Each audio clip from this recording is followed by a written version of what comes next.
today, in terms of the world chaos that's going on, I want to zero in on a country that you may not be thinking about. But this country, military experts say, is one of the key players in stopping ICE. It is one of the biggest Islamic countries in the Middle East. It is also a part of NATO. And this country, Dr. DeYoung, is Turkey. I want you to tell us, why is Turkey so important in world events right now? Oh, because of their leadership is probably the main point. Tayyip Erdogan, who is the newly elected president of Turkey, has come up from his position as mayor in Istanbul. He showed forth his radical Islamic ambitions at that point in time. The military in Turkey has been the custodian for their state, which they refer to as a secular Islam. I'm not sure what that means. That's kind of an oxymoron.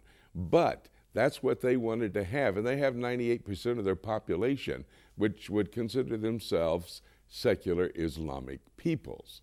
Meanwhile, you have Tayyip Erdogan there as mayor of Istanbul. He has a desire to become the pan-Islamic leader of the entire Middle East. In other words, he wants to be the #1 Islamic leader. They take him out of office, the military, the custodian for all of that activity there in the state of Turkey.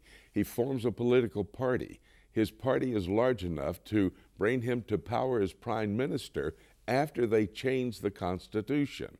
He serves the limit of time he can serve as prime minister. He decides to run for president. Until this time, the president of Turkey has been somewhat of a ceremonial responsibility. He said from the very outset, in fact, during his campaigning, I'm going to make it a key position in the leadership of Turkey. And so now he is the president of Turkey and probably has another 12 years in that particular position.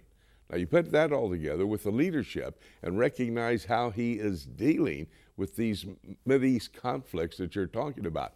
He has stood beside the Islamic leaders there in Hamas against Israel. He's done everything he possibly can to side with the Palestinians, with the radical Islamic terror group Hamas against the Jewish state of Israel.